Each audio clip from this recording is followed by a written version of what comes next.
Well, welcome out there once again to my program. Always a pleasure to be here, and always happy to have you watching. And I know you do watch, you tell me you do, and I appreciate that.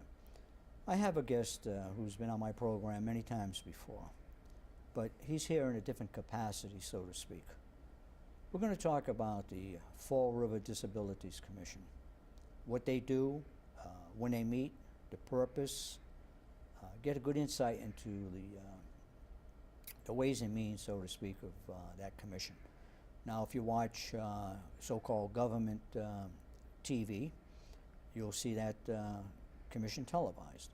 It's very interesting because they talk about the architectural, you might say, defects or obstructions that one might incur if they're in a wheelchair, or maybe they have a walker, or maybe it's just a broken leg and they have to get around for 5 or 6, 7 weeks incapacitated.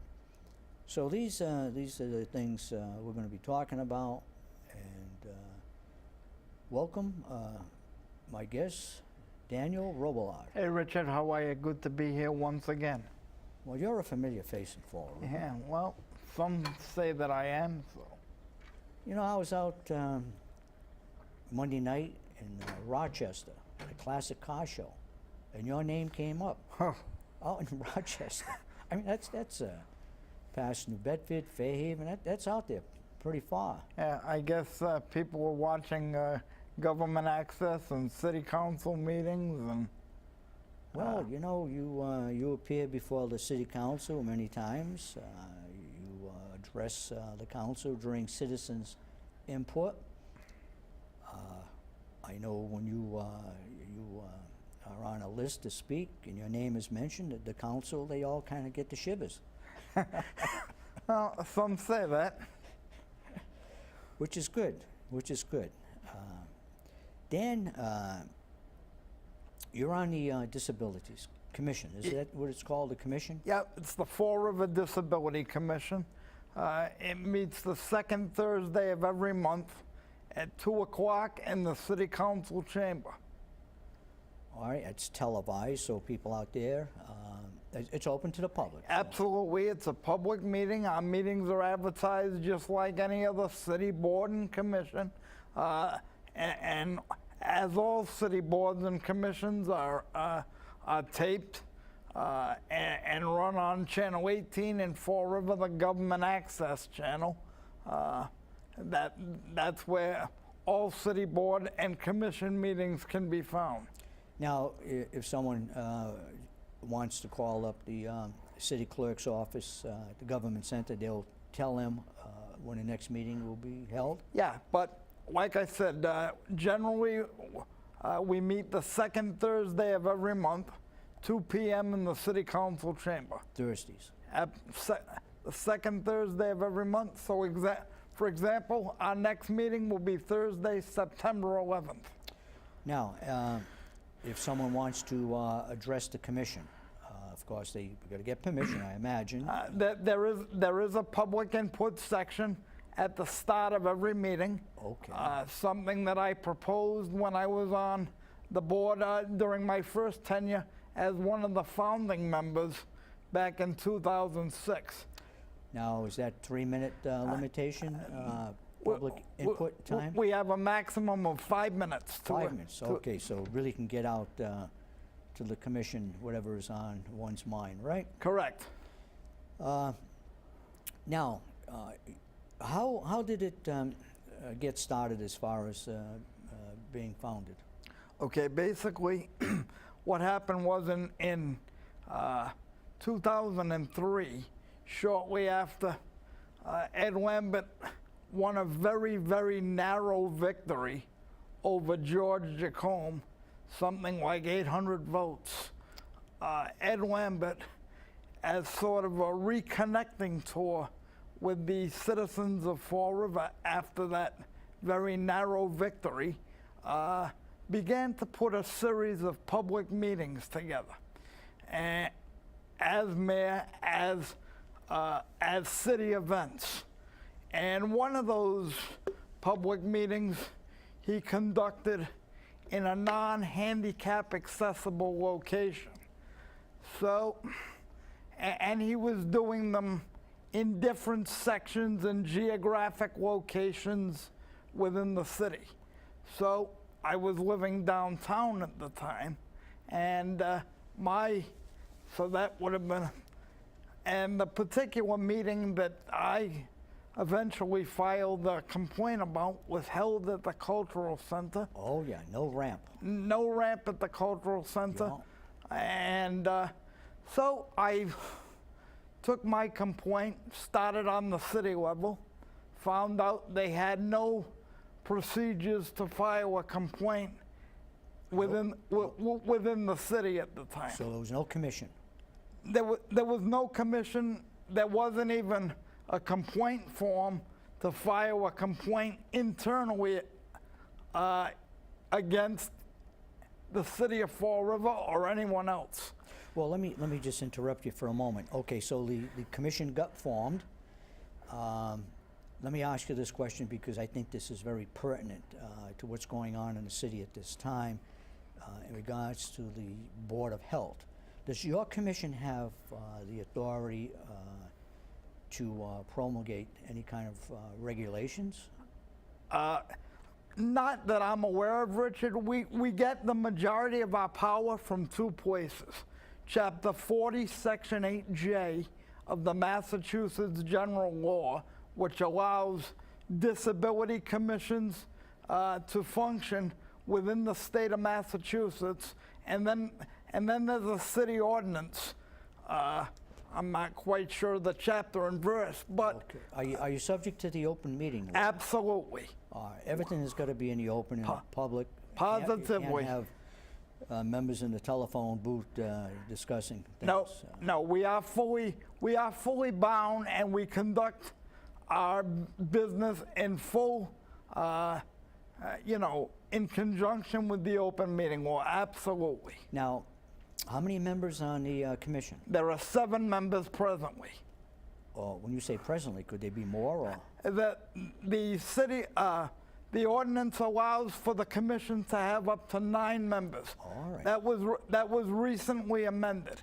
When the commission was founded, originally it started at 7 members, and then there was a move by the city council in conjunction with the Disability Commission at the time to raise the number of members that could sit from 7 to 9.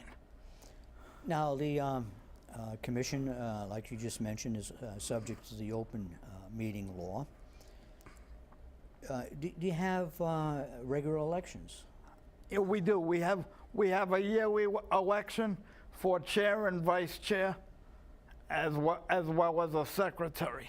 Okay, and the secretary is he elected also? They're all elected by the members of the body.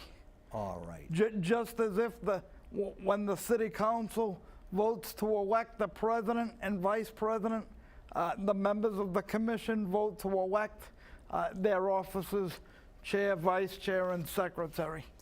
Now, there you are, meeting at the Government Center, council chambers. Do you ever meet outside of the council chambers? Have you ever decided, or has the commission ever decided to, say, meet at a high school or one of the middle schools? We have discussed, and it's something that I think will eventually happen. We have discussed at certain times, and it's, by the way, it's something I fully support. The idea of going in to a high-rise or a place like that where there's large numbers of disabled residents. Now, we have the South End Neighborhood Association, which meets every first Thursday of the month at 6:30. Matter of fact, at the church you attended with your mother and father Absolutely. years ago, St. Patrick's on South Main Street. Yep, and I remember seeing your father and your mother there and you. Absolutely. Now, would the commission not meet, but would it make a presentation if you contacted President Alan Sylvia? Would some of the members go out there, all the full body go out there? Do you think that could happen? I would say that that's a possibility. As I make an appearance here tonight, Richard, I want to make one thing clear. I'm not speaking for any individual members of the commission. I'm not speaking for the chair or any other member, but I'm just giving my views as one member. Now, let's say someone appears before the commission, citizens input time, and said, look, there's a real problem with a sidewalk. A lot of people are using it. Maybe it's busted up. Maybe there's no ramp. You listen to the, I guess, what you might call the complaint. Absolutely. And I'm going to assume, where do you take the complaint? Well, you start working within the departments. Building department? Building, community maintenance, depend on. Basically, the commission's role is to advise on all things disability related, to be a resource for people on how to navigate within the city on disability issues. You know, if somebody comes to the commission seeking other resources, we can direct them to other agencies that deal with disability services. But basically, in my opinion, the main charge of the Fall River Disability Commission is to make and ensure that Fall River is as accessibility friendly for all disabilities across a wide spectrum, because there are many more disabilities than physical disabilities.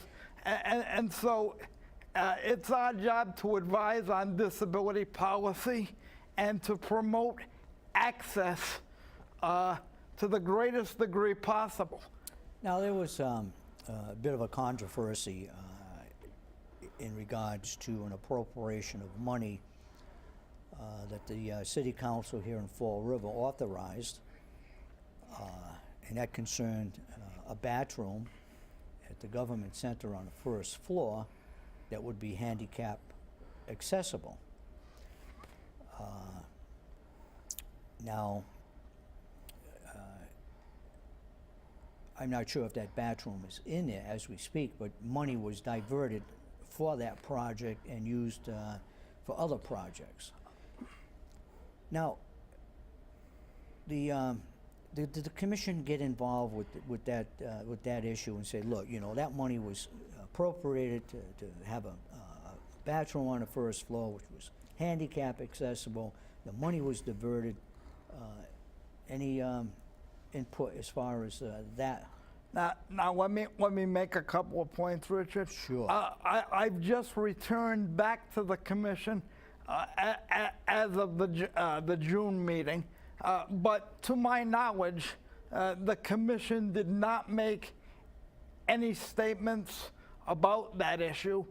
But I will say, I know that restroom is currently under construction and is, if not completed, is very near completion and will be completed very shortly. Now, let me, maybe you could answer this question. If someone enters the building, whether handicapped or not, let's say they're not handicapped, can they use that restroom? I would believe so, yes. Now, as far as I'm aware, that is going to be the public restroom. Okay, open to the public and handicap accessible. Positively. Do you need a key? I've heard rumors about that. I'm not exactly sure. I intend to check on that very shortly. So someone comes rushing in from the outside or is there and really needs to go to the bathroom, like at this moment, they're not going to have to look for a key, will they? No. And presently, right now, the main public restroom is on the second floor, just away from the council chamber. Now, if a key was involved, just for sake of argument, could they go over to the kiosk? They could if somebody was there, but as you know, the kiosk has been Vacated? Vacated, at least now. Okay. And it's something not only for persons with disabilities, but I think in general, I hope it's something that will be reconsidered. And because if you look at the monitors, for example, there are no visual, there are no audible functions on those monitors. So how does a person with a visual impairment or somebody that is totally blind function using those monitors? They can't. The commission has been in existence for a while. The first meeting was August 1st, 2006. So we've got about 8 years. Yeah. 8 years, over 8 years, a few days over 8 years. What is the general feeling in regards to the commission's activities? Well, once again, I'm just going to speak As, for... you know, as an individual, I'm not asking you to speak for the commission. I think the city has made some significant progress in some areas. Well, let me ask you this then. We can kind of get away from that question. Let's say they're putting in a new street with sidewalks. Do they ever come over? Does anybody come before the commission and say, you know, what do you think about the sidewalks over there as far as ramps, handicap accessibility? No, because any new sidewalks would automatically have to be accessible with the latest curb cuts. And as I say, I think over the last 5 or 6 years, the city and the commission collectively have done some good work. I think there's yeoman's work still left to be done, but I think we're on the right track. Now, is there, you mentioned city ordinance, you mentioned state law. Is there a federal law? Well, of course, the Americans with Disabilities Act is the federal law. And next year in 2015, the ADA will be 25 years old. In July, it was signed into law by the first President Bush. Now, if you know, did the state of Massachusetts adopt the federal law as part of its own statute? I'm not certain about that. Different places and states have different regulations that they follow. Some follow the AAB, some follow the ADA, but essentially, in some ways, the AAB is even more strict than the ADA. Yeah. So Fall River, you have that meeting there. Does the commission members ever decide that well, they're going to go before the city council for citizens input time?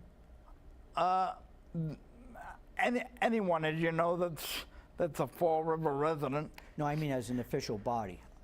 Send a representative or two and say, look, we got a problem here. Maybe we should bring this to the city council.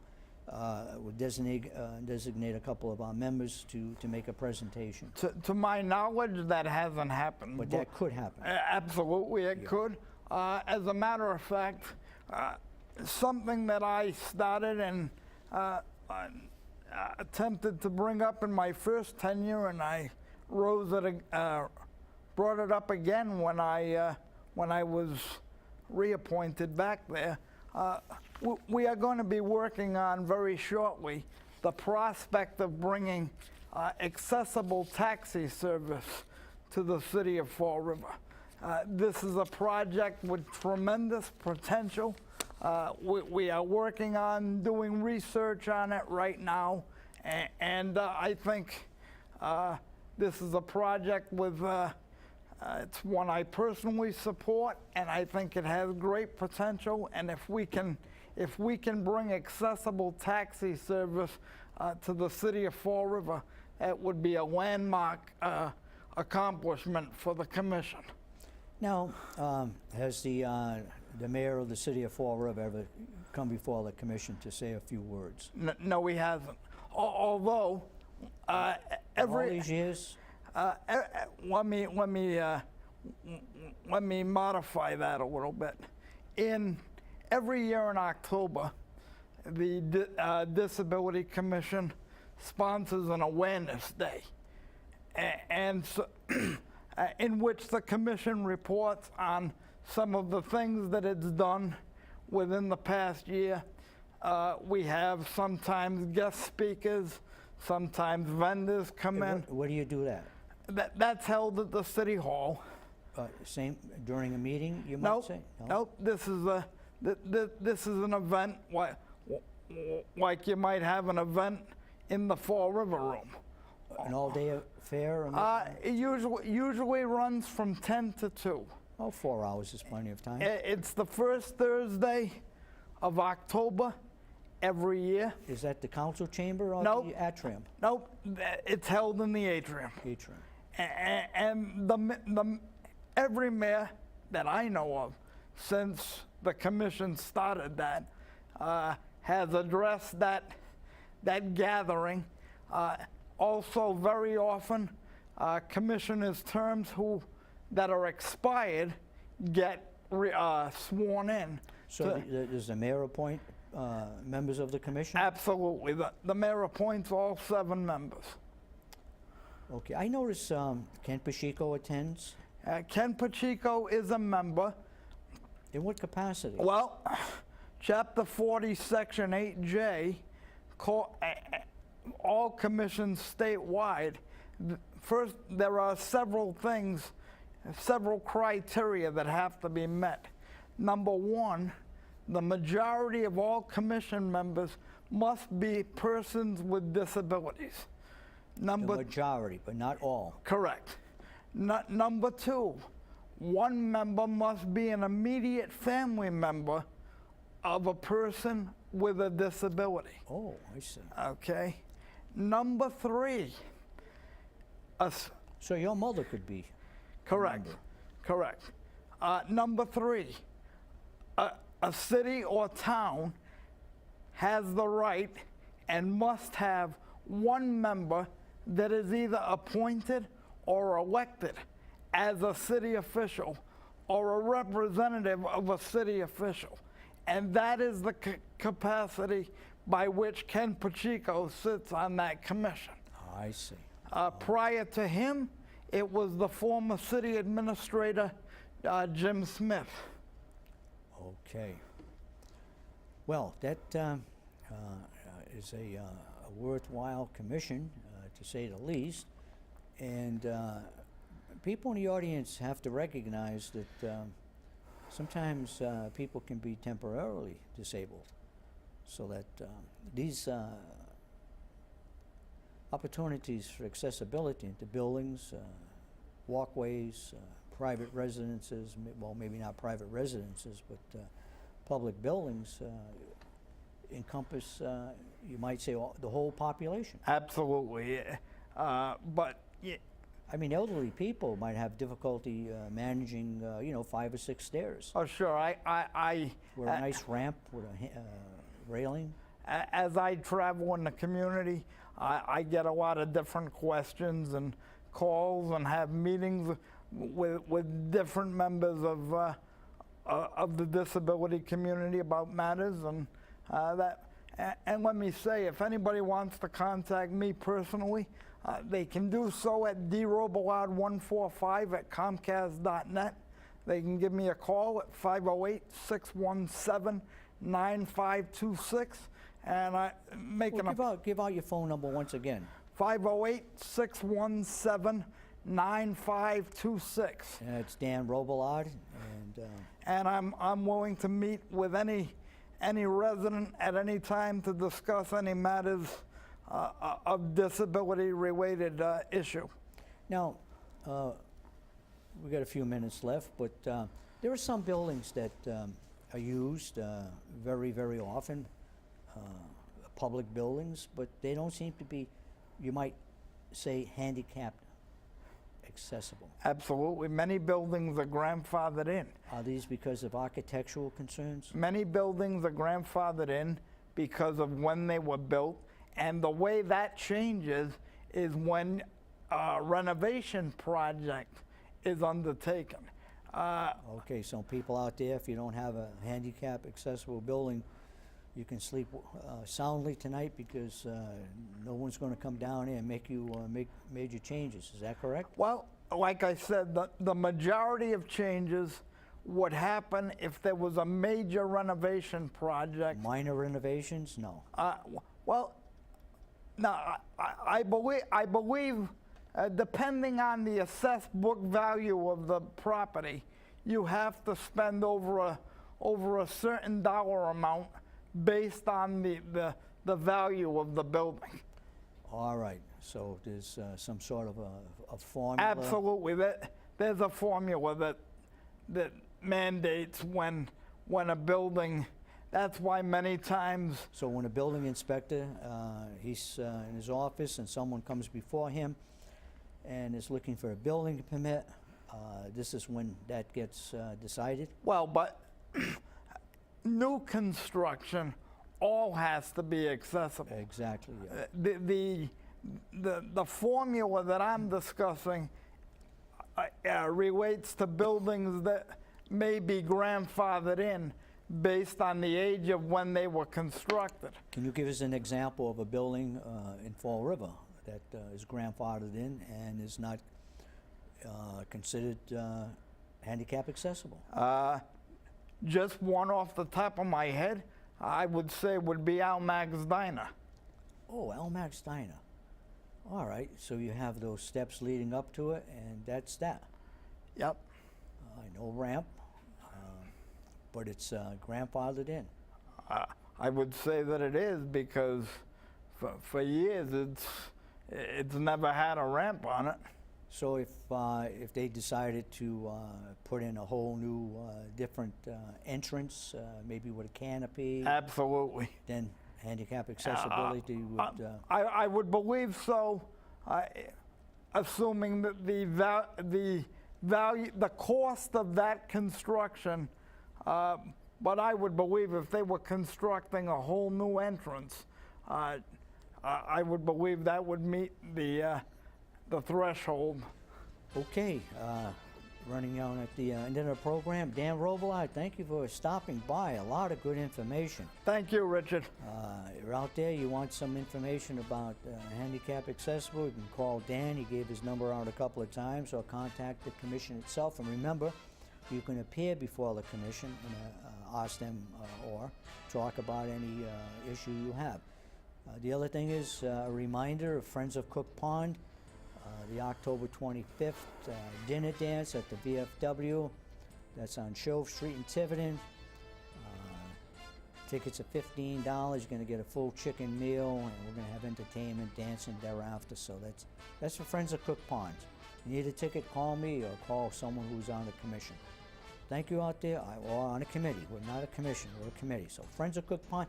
Dan, thanks for coming. Thank you, Richard. Always a Have pleasure. you come back again and maybe give us an update about the commission. Anytime. I look forward to it. Thank You're you. welcome.